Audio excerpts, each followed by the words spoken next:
नमस्कार, अभिषेक पांडे के साथ आप देख रहे हैं गांव जवान न्यूज। क्या नाम है आपका?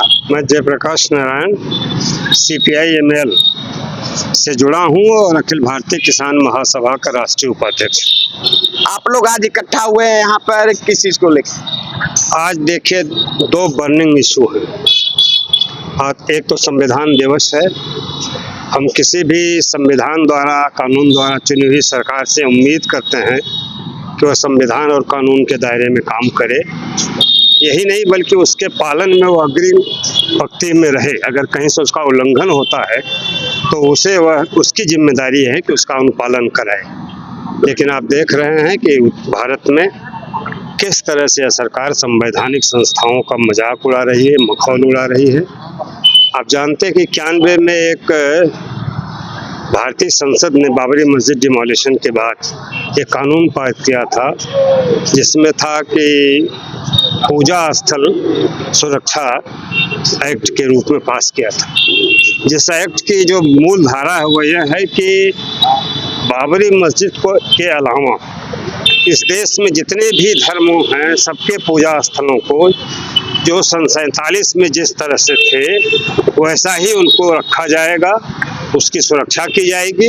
और जो लोग इसमें किसी तरह का व्यवधान डालेंगे, इसको तोड़ने की कोशिश करेंगे, उनके ऊपर आपराधिक मुकदमा चलेगा, जिसमें 3 साल से की सजा से लेकर जुर्माना तक होगा। आज सवाल बड़ा है। आप देख रहे हैं संभल में क्या हुआ है। वो एक ही व्यक्ति है, मिस्टर जैन साहब, वही ज्ञानव्यापी में भी पक्षकार हैं, वही मथुरा में भी पक्षकार हैं, और वही संभल में भी जाकर के एक मजिस्ट्रेट साहब के सामने एक एप्लीकेशन देते हैं कि यह मस्जिद 1526 में बाबर ने इसे तोड़ करके मस्जिद बना दिया था, इसलिए इसके सर्वे की इजाज़त की जाए। यह हरिहर नाथ मंदिर है और यहाँ भविष्य में कल के अवतार होने वाला है, यह उनका तर्क है।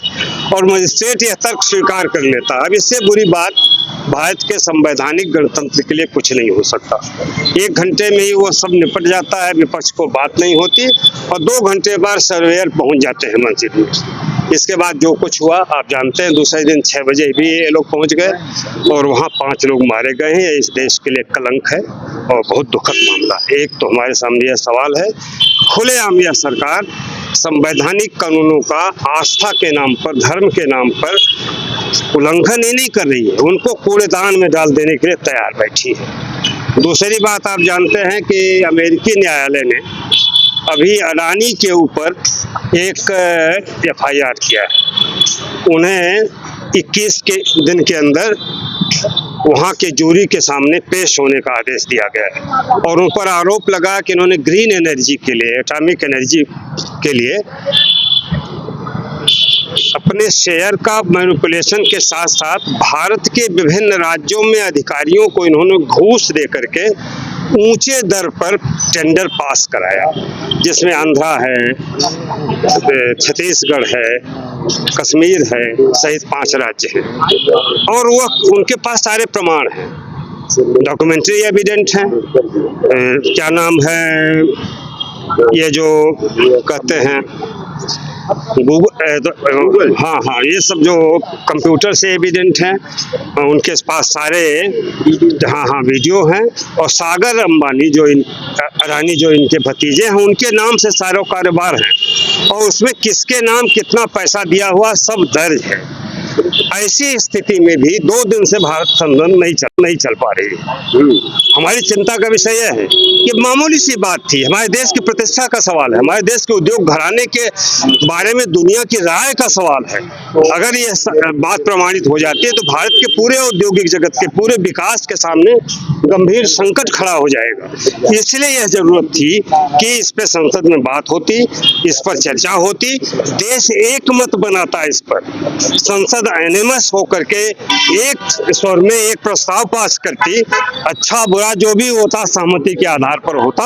हम अमेरिका को चैलेंज करते क्या आप हमारे देश के मामले में इस तरह हस्तक्षेप क्यों कर रहे हैं। तो ये सवाल तो बात छोड़ दीजिए, वो बात करने के लिए तैयार नहीं है। यानी जो जनमानस में प्रचलित है मुडानी, वह मुडानी मॉडल आज भारत में दिख रहा है और ये सीधे वायलेशन ऑफ इंडियन डेमोक्रेसी है, इंडियन कॉन्स्टिट्यूशन है। इसलिए हम चाहते हैं कि आज इस सवाल पर एक जेसीपी के गठन हो और मांग हो। अगर आज हम इस संविधान दिवस पर यह मांग नहीं उठाएंगे तो कब उठाएंगे? हमारे सामने संविधान की रक्षा का सवाल है। अभी आपने देखा चुनाव में किस तरह से लूट हुई है। उत्तर प्रदेश में तो बाकायदा डकैती डाली गई है, गुंडागर्दी की गई है। और महाराष्ट्र से जो खबरें आ रही हैं वो डरा देने वाली हैं। 300 वोट है किसी बूथ पर, 700 वोट पड़े हैं और वह जो 300 के ऊपर सारे वोट भाजपा के पास हैं। इसी वजह से एक गांव में जहां 1000 वोट पड़ा है वहां 0 है विपक्ष के पास, किसी के कोई वोट ही नहीं है। ये खबरें आ रही हैं। तो हमारे लिए डर है कि एक समावेशी डेमोक्रेसी की जो हमने बात की थी, एक फेडरल जो भारत का ढांचा था जिसमें विविधताएं थी, सामाजिक, सांस्कृतिक, वैचारिक, नस्ली विविधताएं थी, वो सबको एक करके एक झंडा, एक नारा, एक व्यक्ति, एक धर्म, एक आस्था की तरफ जो ले जा रहे हैं, ये भारतीय संविधान का पूरी तरह से वायलेशन है। उसको खत्म करना है। इन्होंने सिर्फ उसका ढांचा छोड़ा है, संविधान की आत्मा को मार दिया है। उसे बचाना है। हम सब लोग आज के दिन अपनी जिम्मेदारी समझते हैं, ड्यूटी समझते हैं बतौर एक भारतीय नागरिक कि हम संविधान पर हो रहे इस हमले को पर उठाएं, इस पर आवाज उठाएं और पुरजोर ढंग से सरकार के इन कामों का विरोध करें। आज हमारा यही लक्ष्य है।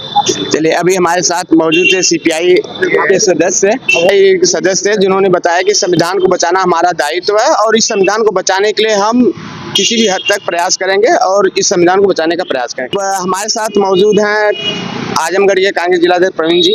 हम उनसे जानना चाहेंगे, आज इस तरह का जो आप लोग एक तरह से कर रहे हैं, धरना प्रदर्शन कर रहे हैं, इसको लेके क्या दिक्कतें हैं? जो अभी सर ने बताया कि चुनाव में भी बहुत ज्यादा गड़बड़ियां हुई हैं, लोकतंत्र बीजेपी इस तरह से संविधान को खत्म करने का प्रयास कर रही, उसकी आत्मा मर गई है, सर ने बताया। तो क्या कहते हैं आप? देखिए, अभी आप सब लोगों ने जैसा बताया कि भारत विश्व का सबसे बड़ा लोकतांत्रिक देश है। इस लोकतंत्र की जो खूबसूरती है कि आज का जो राजा होगा लोगों के मत से होगा, आज लोगों से मत होगा। ये सारी व्यवस्था भारतीय संविधान में है। तो भारतीय संविधान जो पवित्रता है, भाईचारे की पवित्रता है, हर धर्म के लोगों को अपने अपने धर्म का अनुपालन करने की व्यवस्था है और वह संविधान सबको सुरक्षा देने का काम करता है। तो आज की डेट में संविधान की जो मूल भावना है उसको जो बार बार प्रहार किया जा रहा है वह प्रहार न होने पाए, क्योंकि उस प्रहार से जो हमारा ताना बाना है वो टूट जाएगा। देश का लोकतंत्र खतरे में है, क्योंकि जब संविधान खतरे में होगा देश की जो संविधान में जो निहित सारी व्यवस्थाएं हैं वो खतरे में होंगी। वो खतरे में न हो उसके लिए ये एक सम्मिलित आवाज इंडिया गठबंधन की है। उसके साथ हम लोग उसको बचाने के लिए जितना हो सकेगा हम लोग संघर्ष करेंगे, लड़ेंगे। अब हमारे साथ सीपीएम के सेक्रेटरी जी हैं, उनसे भी जानेंगे कैसे लिए विरोध कर रहे हैं आप लोग? आज ये जो हम लोग यहाँ पर इकट्ठा हुए हैं, जो हमारे भारतीय संविधान में हमारे जो मौलिक अधिकार हैं उनका हनन किया जा रहा है।